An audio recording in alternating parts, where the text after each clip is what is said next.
한강 씨 한국인 최초이자 아시아 여성 최초로 노벨 문학상을 수상했는데요. 김원식 문화평론가와 얘기 나눠보도록 하겠습니다. 어서 오세요. 네, 안녕하십니까. 아무도 예상하지 못했고 본인도 네. 깜짝 놀랐다고 그러더라고요. 다 깜짝 놀랐습니다. 예. 사실 그 이유를 보면은 일단 여성 작가이기 때문인 점이 일단 있죠. 왜냐하면 여성 작가가 그동안 전체적으로 17명밖에 수상을 못했고요. 또 비백인 작가가 수상하는 건 좀 어렵죠. 그래서 2000에서 2023년 동안 비백인 작가 수상은 7명밖에 안 되는 상황이고, 그래서 아시아 작가는 모엔 이후에 12년 만에 수상을 한 건데, 중요한 건 제가 봤을 때는 예. 언급이 된다 하더라도, 그러니까 예. 후보군으로 오른다 하더라도 뭐 3수, 뭐 4수, 5수 해도 떨어지는 것이 기본적인 거거든요. 예. 예를 들면 뭐 고은이나 황석영 작가도 많이 언급은 됐습니다만은 수상을 못했고, 그런 면에서 하인강 작가가 본격적으로 이 노벨상에 언급이 잘 안 됐기 때문에 수상이 될 거라고는 이제 본인도 생각을 못했다는 게 솔직한 표현이겠죠. 네. 근데 보통 노벨상 발표 전에 뭐 언론 카메라도 좀 가 있고 뭐 가족들하고 좀 모여서 발표를 기다리기도 하고 그러는데 한강 작가는 전혀 그런 모습이 아니고 일상 속에서 깜짝 놀랐다 그러는데 유력 후보군도 아니었던 건가요? 어떻게 그렇습니다. 봐야 됩니까? 그래서 한강 작가 같은 경우에는 여느 날과 똑같은 날이었다. 그래서 책도 읽고 뭐 산책도 하고 저녁 식사를 이제 하고 있는 와중에 이제 전화를 받았다, 이렇게 얘기를 하고 있고요. 특히나 이런 이제 노벨 문학상 같은 경우는 베팅 사이트에서도 이제 많이 하마평이 오르게 되는데 전혀 언급이 되지 않은 그런 상황이었다라는 것이죠. 그렇기 때문에 이제 다크호스처럼 나타난 그런 수상이었기 때문에 예. 우리나라뿐만이 아니고 전 세계 외신들도 굉장히 깜짝 놀랐다라고 평가를 했지만 약간 일찍 왔을 뿐이다, 이런 평가가 이제 대처적이라고 볼 수가 있겠습니다.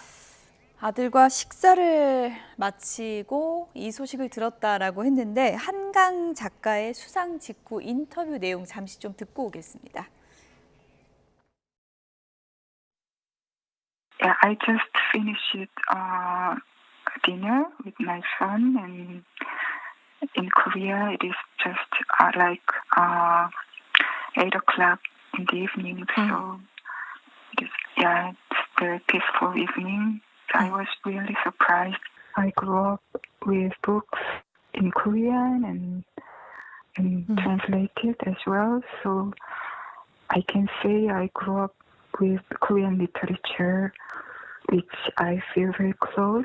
So I hope this news is nice for Korean literature readers and my friends, writers, and meanings in life. And sometimes they are lost, and sometimes they are determined, and all their efforts and all their strength, they have been my inspiration. So it's very difficult for me to pick. 네, 인터뷰에서 축하 계획 물어보니까 아들하고 그냥 차 마실 거다, 이렇게 담담하게 한강 작가다운 또 보통의 얘기를 모습이죠. 했다고 그래요. 네. 예. 이렇게 보통 노벨 문학상 수상자를 결정할 때 한림원이 어떤 기준을 갖고 결정하는 건가요? 일단은 두 가지 포인트가 있는데요. 첫 번째는 우리가 이제 전쟁과 평화, 폭력과 같은 인류 보편적인 어떤 주제들, 여기에다가 인종과 성 문제 같은 경우에도 고민을 합니다. 여기에다가 이제 어떤 특수성이 있어야 되겠죠. 예를 들면 한국의 역사 문화적인 소재를 통해 가지고 차별성이 있어야 되고, 또 개인과 사회가 만나는 지점에서의 양쪽의 측면들을 골고루 반영하는 것이 무엇보다 중요한데, 특히나 이제 그 한강 작가 같은 경우에는 기존의 소설 문법을 많이 벗어나고 있고 관점이 새롭기 때문에 그런 점에서 최근에 이 노벨 문학상이 좀 변화가 필요하다라는 문제 제기를 많이 받았거든요. 그런 점에서 봤을 때 한강 작가의 작품, 활동들이 적절하다라고 판단을 한 것 같습니다. 네. 노벨위원회 의장은 이렇게 얘기를 했습니다. 역사의 상처를 마주보고 인간 삶의 취약함을 그대로 드러내는 작가의 강렬한 시적 산문이다, 이렇게 평가를 했더라고요. 네. 한강 작가의 뭐 작품의 세계, 뭐 어떤 부분을 가장 높게 산 거라고 볼 수 있을까요? 일단 노벨위원회에서 부각한 것이 바로 역사적 트라우마인데요. 이 역사적 트라우마라는 건 뭐냐면 우리가 이제 예를 들면 현대사를 살아오게 되면 여러 가지 사건들이 있지 않습니까? 그런 사건들이 과거에만 머무는 것이 아니고 끊임없이 현재와 미래의 사람에게 영향을 미친다는 것이죠. 그게 상처가 났게 되면 고통이 이제 가해지는 것이고 그렇기 때문에 그걸 해결되지 않는 이상 지속적으로 영향력을 미치는 것이 인간의 삶의 모습이라는 거죠. 그렇기 때문에 이 폭력과 전쟁 등의 일이 벌어지지 않게 해야 되는 거고 이후에 상처를 치유하기 위해서는 나름대로의 해법이 필요하다라는 점을 시적 산문으로 잘 표현했다라는 점에서 이제 노벨 위원회에서 높은 평가를 받은 것으로 보입니다. 네. 뭐 노벨 문학상을 선정할 때는 뭐 특별한 작품을 꼽아서 그 수상하는 게 아니고 그 작가의 작품 세계 전체를 이제 평가하게 되는 거죠. 네, 맞습니다. 네. 그래서 이번에 수상을 하게 되면 그럼 한강 작가는 어떤 이제 독자적인 차별성이 있느냐라는 점을 봐야 되는데요. 앞서서 말씀드렸듯이 한국의 역사적인 측면에서의 차별성이 또 있어야 되는 거고 또 한강 작가의 특별한 이제 관점과 시도가 이제 중요할 텐데요. 일단 첫 번째는 우리나라가 분단과 전쟁, 독재를 벗어나서 민주화 과정을 겪게 됐지 않습니까? 그런 과정에서 한강 작가는 여성주의 시선으로 작품을 이제 써왔습니다. 대체적으로 분단과 전쟁, 독재에 관련돼서는 그동안 한국 문학에서도 약간 남성 중심적인 관점들이 상당히 있었습니다. 그리고 이제 구체적으로 봤을 때는 4.3 항쟁과 민주화 운동의 과정에 특히 5.18 민주화에 관련해서 작품들을 써온 것도 바로 그런 여성주의 관점으로 어떻게 우리가 바라봐야 될 것인가라는 것이고요. 또 여기에다가 아까 언급을 드렸듯이 소설을 쓰는데 시적인 언어로 쓰기 때문에 그런 점에서 좀 약간 남다르고 차별점이 있습니다. 그래서 한강 작가의 작품이 유명하다고 해서 도전했다가 실패하시는 분들의 특징이 뭐냐면 이게 스토리 라인을 따라가서 읽는데 익숙하신 분들은 어렵다 뭐 이런 시적 평가도 많은 운문 것 형태로 같습니다. 쓰기 때문에 좀 어려울 수가 있습니다. 그렇지만 그 특유의 섬세한 심리 묘사들이나 문체, 필체 등에 익숙해지면 그 문학적 세계로 들어갈 수 있는 약간 어떤 시간이 필요한 그런 작품 세계들을 남다르게 보여줬다라고 요약해서 말씀드릴 수 있겠습니다. 예. 특히나 좀 이제 심오하다고 느껴지는 것이 인간의 존재는 무엇인가, 산다는 것은 어떤 의미인가, 또 폭력이라는 것은 어떤 의미인가 이런 부분에 대해서 굉장히 심오하게 또 파고드는 그런 게 특징이잖아요. 네. 사실 우리가 인문학도 그렇고 예술도 그렇고 이제 출발은 인간에 있습니다. 그러니까 인간이란 무엇인가라는 것을 본질적으로 탐구를 하는 것이죠. 그런데 이 한강 작가는 두 가지 점을 대척점으로 보고 있는데 인간에는 기본적으로 폭력성이 있다라는 것이죠. 그리고 그 폭력성 때문에 우리가 상처받고 고통받는 분들이 있다라는 점이죠. 그 폭력의 어떤 극단적인 형태가 바로 전쟁, 학살 이런 부분이라는 거죠. 그렇기 때문에 그런 부분들이 언제나 일어날 수 있고 또 그것이 일어났을 때 우리는 어떻게 대응해야 되느냐라는 것을 이제 인문학적 사유를 통해서 보여주고 있는 것이죠. 그래서 인간의 본질적인 부분들을 탐구를 할 때 대안도 나올 수 있다. 그래서 이분법적으로 예를 들면은 전쟁과 폭력을 일으키는 사람은 따로 있다라고 생각을 하게 되면 또 그것은 별개로 우리와는 분리돼 있다라고 생각하면 해법이 나오지 않겠죠. 이제 그런 부분들을 이제 천착해서 파고들고 있다라는 점에서 의미가 있겠습니다. 예.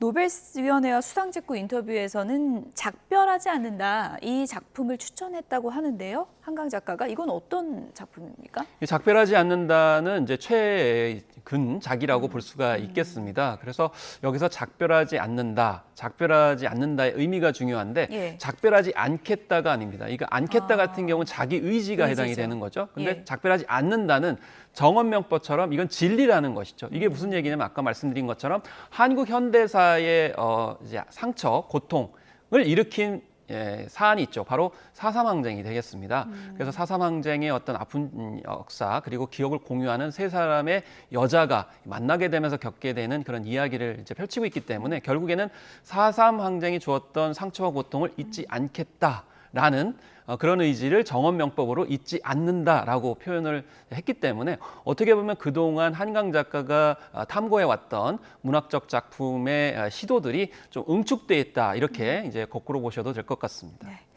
이런 천재적인 재능이 어디서 왔을까 했더니 아버지도 소설가잖아요. 네, 예. 그래서 한승원 작가는 이제 아재아재 말아재 같은 그런 굉장히 대중적으로 널리 알려진 작품을 쓰신 분이고요. 사실 집안 자체가 문인 집안입니다. 그래서 남편, 뭐 남동생들이 다 이제 문학 쪽에서 예. 이제 집필을 하고 있기 한강 때문에. 작가도 뭐 타고난 네. 그런 문인이라고 할 수 그래서 있겠네요. 우리가 이제 흔히 가풍이다 이런 예. 얘기를 많이 하잖아요. 그래서 뭐 이제 유전자 DNA도 중요하지만 어렸을 때부터 그런 문학에 대해서 이제 전반적으로 가족이 이제 몰입을 했기 때문에 그런 점이 영향을 미치지 않았을까라는 생각이 드는데, 그래서 우리나라에서는 그런 말을 많이 쓰지 않습니까? 청출어람이라고. 예. 그래서 한승원 작가는 아버지인데 오히려 자기보다 훨씬 더 나은 문장을 써서 질투가 날 때가 많다. 딸이 이렇게까지 질투날 때가 있다고요? 얘기를 한 예. 것이죠. 그래서 대체적으로 참 한승원 작가의 태도도 참 대단한 것 같아요. 왜냐하면 기존에 보면은 뭐 소설은 이렇게 써야 되는 거야,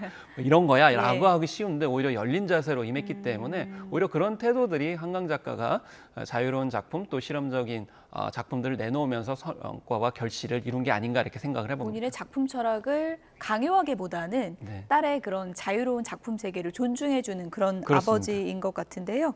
딸의 작품에 대해서 아버지는 어떻게 평가를 했는지 얘기 잠시 들어보시죠.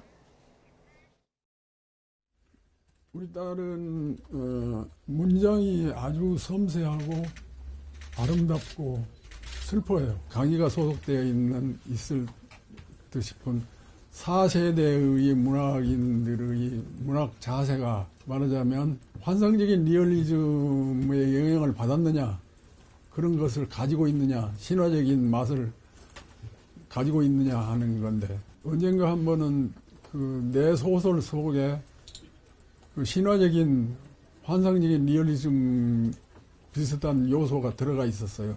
신화적인 요소, 환상적인 리얼리즘의 요소, 그것들하고 가미돼서 그 강이라는 작가는 굉장히 그 문학을 더 아름답게 쓴 거예요. 네, 섬세하고 아름답고 그런데 슬프다 이렇게 또 평가를 하셨네요. 네, 그래서 한강 작가는 주로 존재의 슬픔을 이야기를 많이 합니다. 그래서 시에서도 그런 부분들이 많이 이제 등장을 하는데요. 예를 들면 시에서 이런 표현이 있어요. 나의 몸은 낡아지고 이제 흩어질 것이다. 그렇지만 내 앞에 한 송이 눈꽃이 떨어지게 되면 반짝이는 것을 볼 수 있다. 그러니까 근원적으로 우리 존재는 좀 소멸하게 되죠. 그렇지만 지금 현재 내가 예를 들면 그것에 관련돼 가지고는 절망하거나 우울해할 필요가 있는 것이 아니라 지금 내가 최선을 다하거나 내가 할 수 있는 부분들을 뭐 즐길 수 있는 것이고, 예. 그래서 기본적으로 세상이 아름답다 이렇게 얘기하는 게 아니고 고통과 절망과 우울이 있지만 그래도 나는 거기서 견디고 살아갈 수 있는 힘이 있다라는 식의 메시지를 전달하기 때문에 그런 점들을 이제 한승원 작가가 아버지가 표현을 한 것 같습니다. 네. 뭐 한강 씨 아버지 인터뷰 보니까 한강 씨가 지금 세계 전쟁 상황 중인 걸 감안해서 뭐 수상 기자회견도 열지 않겠다 이런 입장을 밝혔다고 그러더라고요. 그렇습니다. 한강 작가가 예. 높이 평가받는 이유가 평소에 이제 언행을 한 부분이나 작품 세계 부분을 실천하고 있다는 거죠. 사실 제가 이번에 좀 놀란 게 뭐냐면 예. 평소에 잘 본인을 드러내지 않아요. 근데 뭐 노벨상 위원회이기 때문인지 모르겠지만 바로 또 유튜브 인터뷰를 해서 좀 놀랐었는데 예. 평소에 자신을 참 드러내지 않는 그런 점들이 또 인상적인 데다가 무엇보다 이제 평소에 작품 세계에서는 폭력성에 대한 저항, 대항 이런 것들을 이제 많이 형상화하거든요.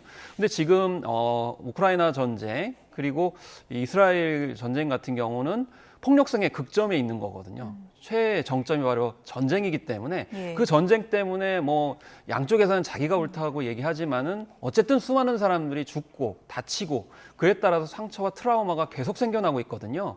그렇기 때문에 이 상황에서 기자회견을 한다는 것은 적절하지 않다라고 발언한 맥락이라고 보시면 되겠고, 어떻게 보면 실천적인 작가 지성이라고 볼 수도 있겠습니다. 네. 이렇게 섬세하고 깊은 문장을 어떻게 전 세계인에게 다가갈 수 있도록 번역을 할 것인가, 이 부분도 상당히 어려운 과제였을 텐데 그 적임자를 찾아낸 것도 이번 수상의 또 중요한 키가 됐겠죠. 네, 그렇습니다. 예. 사실 우리나라의 이 문학 작품의 수준이 그렇게 떨어지지 않는다는 것이 전 세계에 대해 공통적인 이야기입니다. 예. 뭐 우리나라 문학성이 떨어지지 않는다는 건 우리나라만 얘기하는 게 아니라 일본의 문학가들도 그런 부분을 많이 인정을 하거든요. 다만 봉준호 감독이 언급했었던 1인치의 장벽, 번역에 문제가 있었다는 것이죠. 그래서 예. 데보라 스미스 같은 경우가 그 번역을 원활하게 원작이 가지고 있는 이제 작품성을 오히려 영미권 독자들이 더 이해할 수 있도록 잘 반영을 했는데 그 이유는 한국어라든지 한국학에 대해서, 한국 문화에 대해서 전공을 하고 학습을 했기 때문에 그게 가능했거든요. 그런 점에서 우리나라 문학 작품, 훌륭한 작품도 이렇게 그 현지인들과 같이 공유할 수 있는 번역 작업이 이루어진다고 하면 이후에도 얼마든지 이제 노벨상 수상자들이 계속 나올 수 있는 것 아니냐. 그래서 번역의 힘, 그 단계가 이미 벗어났다라는 점을 이번에 확증시켰다고 보겠습니다. 소설가 한강 씨가 맨부커상 수상 당시에는 이런 얘기를 했습니다. 그 당시의 소감 잠시 듣고 오겠습니다. Happy for Deborah. Congratulations. And, I'm lucky to have met Deborah as my wonderful translator and my friend. When I was writing The Vegetarian, I wanted to question about being human, and I wanted to describe a woman who desperately didn't want to belong to human race any longer, and desperately wanted to reject being human who commit such violence. 네, 채식주의자로 맨부커상 수상 당시의 소감을 좀 들어봤는데 그 번역가 데보라 씨에게 축하한다고 이제 얘기를 하는데 공동 수상이 되는 건가요? 저 때는? 사실 이제 예. 맨부커상 같은 경우에는 번역의 중요성을 굉장히 높이 평가를 합니다. 그렇기 때문에 원작을 쓴 작가뿐만이 아니고 그것을 번역한 번역자에게도 이제 상을 주기 때문에 그래서 예. 그 당시에 이제 공동수상이라는 표현을 쓸 수밖에 없는 거고 그래서 번역이 얼마나 중요한지를 이런 이제 시상 제도를 통해서 알 수가 있겠고 그것이 시작이 돼서 저는 이제 노벨 문학상까지 수상하게 됐다 이렇게 생각을 합니다. 한국어의 맛을 그대로 살려낸 걸로도 좀 유명하더라고요. 그렇습니다. 그래서 예. 실제로 데보라 스미스가 2010년부터 독학으로 한국어 공부를 하다가 한국에 와가지고 한국학 석박사를 했어요. 근데 우리가 번역이라고 하면 단순히 문장만 표현하는 게 아니지 않습니까? 그래서 그 예를 들면 한국인의 어떤 삶과 문화, 역사 이런 것들을 올곧이 다 이해를 해야만이 그 어떤 문장에 대한 표현 이런 것을 제대로 번역할 수 있기 때문에 그래서 데보라 스미스를 보면서 우리가 이제 생각해야 될 점은 우리 혼자만의 힘으로 이제 변방에서 주류 문화로 가는 것보다는 이렇게 연대와 소통을 통해 가지고 같이 가는 그런 번역자들의 양성도 굉장히 중요하다. 그래서 한국 번역원 같은 경우에도 이런 부분에 있어서 많이 좀 신경을 쓰고 있기 때문에 예. 앞으로 성과가 더 기대된다고 볼 수 있겠습니다. 예. 한강 씨는 그냥 일상에서 차 마시면서 자축하고 싶다라고 담담하게 받아들였지만 이 노벨 문학상 수상이라는 게 우리 문학계에 상당히 큰 족적을 남기게 될 텐데 이게 어떤 의미로 남게 될까요? 끝으로 이 설명도 좀 해주시죠. 일단 물꼬를 틔웠다고 생각을 합니다. 예. 그래서 그동안 뭐 아까 3수, 4수, 5수 말씀을 드렸는데 예. 그 문턱을 넘어섰기 때문에 문턱을 넘어서는 것이 굉장히 힘들지만 특히 영미권이나 이제 유럽 같은 경우에는 처음에 좀 낯설어서 허용을 하지 않지만 한번 발을 들이게 되면 이제 문호를 확대하는 것이 기본적인 특징이라고 볼 수가 있겠고요. 그래서 미래 후속 작가들의 도전이 아마 많아질 거다 이렇게 생각이 들고 당장에는 뭐 국내에서의 책 관련 판매를 많이 말씀하시잖아요. 구매를 하려고 했는데 도저히 구매할 수 없다, 뭐 대여도 할 수 없다 이런 상황 하시는데 사실 해외의 유명한 출판사들이 한국 문학 작품에 대해서 관심이 많습니다. 그래서 이 노벨 문학상 이후에는 한강 작가 작품 이외에도 한국의 소설 작가들의 작품을 많이 입도선매하지 않을까 이렇게 생각이 들고요.